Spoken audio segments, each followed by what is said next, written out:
자, 안녕하세요, 여러분. 자, 여러분, 오늘은 좀 재밌는 주제로 저희가 진행해 보려고 합니다. 그래서 오늘 주제는 컨텐츠가 어떻게 언론과 기업을 변화시키는가라는 주제입니다. 언론 쪽의 전문가이신 이데일리 김유성 기자님 모셨습니다. 예, 안녕하세요. 네. 예, 그 통신 IT랑 스타트업이랑 뭐 포털 맡고 있고, 그다음에 뭐 미디어 전문가라고 하기에는 좀 약간 민망하고, 다른 기자들이 안 해본 시도를 좀 몇 개 좀 해봤어요. 그 덕분에 제가 여기 온 것 같습니다. 네네. 하나는 기자님의 전문 영역이 언론, 예. 언론 쪽.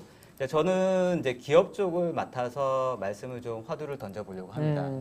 자, 이제 본격적으로 한번 해볼까요? 예. 수전에 제가 그 아프리카 TV 방송을 통해서 실시간 방 나간 적이 있었는데, 네. 좀 댓글 다는데 기발로 딱 다는 거예요. 진짜? 예, 예. 일단 뭐 기자들에 대해서 일단 사람들이 뭔가 희화화와 조롱의 대상도 분명히 돼 있는 것 같고, 예. 그 제 이재명 그 경기도지사 당선자 얘기를 좀 말씀 좀 드려볼게요. 네네네. 이게 이분이 뭐 인터뷰에 노이즈가 대해서 사실 좀 있었죠. 그렇죠. 네. 뭐 불성실하다 뭐 얘기를 나왔었는데, 네네. 그리고 그 이후에 본인에 대한 항변을 해야 될 거 아니에요. 그렇죠. 이분 같은 경우에는 본인의 사모님이랑 같이 이제 집에서 저도 봤어요. 페이스북 라이브로 했다는 거죠. 그렇죠. 예.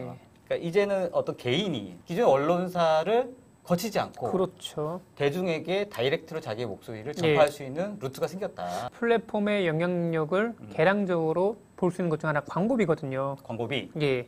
무한도전 15초에 1,500만 원 정도 했어요. 한창 나갈 때. 네. 예. 근데 대도서관이잖아요. 네.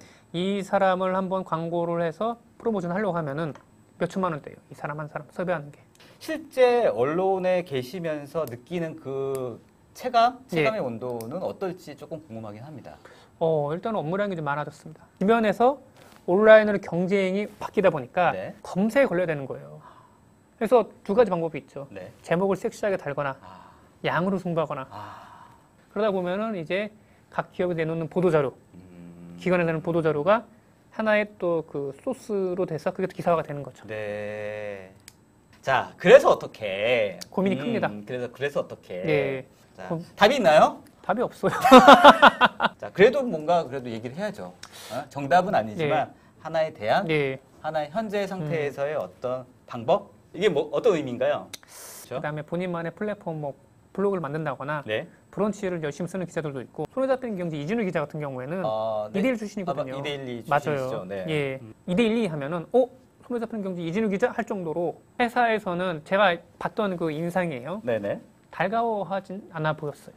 그래요? 저희 회사에서는 이런 활동 어떻게 보면 장려까지 아니더라도 제한하진 않거든요. 그러세요? 그분도 많이 손놓은 직장이긴 해요. 그래요? 예. 아까 얘기했죠? 화두는 지속성이다.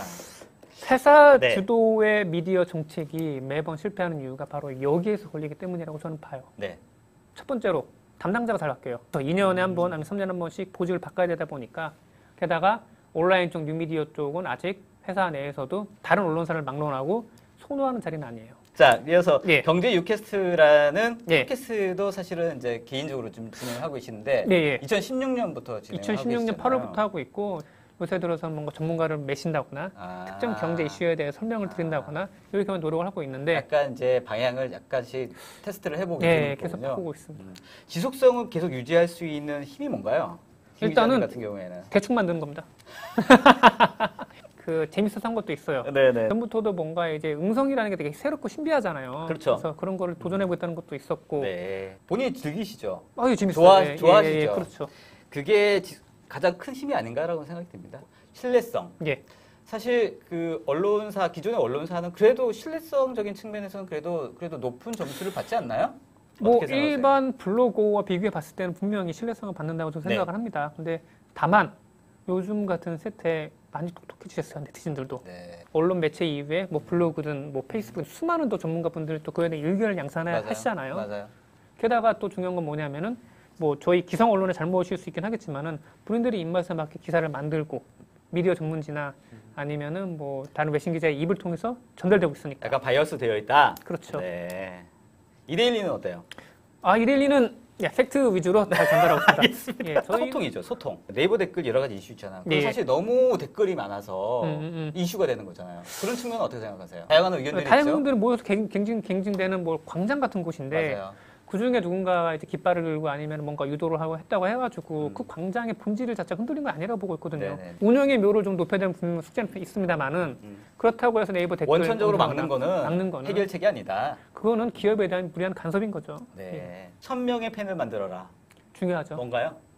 개인의 브랜드에 있어가지고 네. 팬을 어떻게 확보하느냐, 나를 진심으로 내가 쓴 콘텐츠에 대해서 아니면 내가 쓴 책에 대해서 네네네. 열렬하게 환호해주고 사줄 수 있는 1000명을 만든다고 하면은 야. 10만 명 정도의 구독자를 갖고 만들어야지 있어야지. 실제 내 예. 팬이 한 1000명 정도. 그렇죠, 그 정도 되는 거죠. 언론들도 요즘에 소셜을 잘 활용하는 것도 많아진 것 같은데 그래서 기존 주류 언론과 소셜 미디어가 적대적인 게 아니라 상호 보완적인 관계일 거라는 생각도 드는데 어떻게 생각하시는지? 상호 보완적인 관계입니다만 언론사 입장에서 봤을 때는 주도권을 뺏긴다는 게 싫은 거죠. 아, 네네. 근데 결국 어느 정도에서의 타협이나 그렇죠. 본인들의 역할을 찾아가는 그런 네. 과정이 아닐까 이런 네, 생각도 듭니다.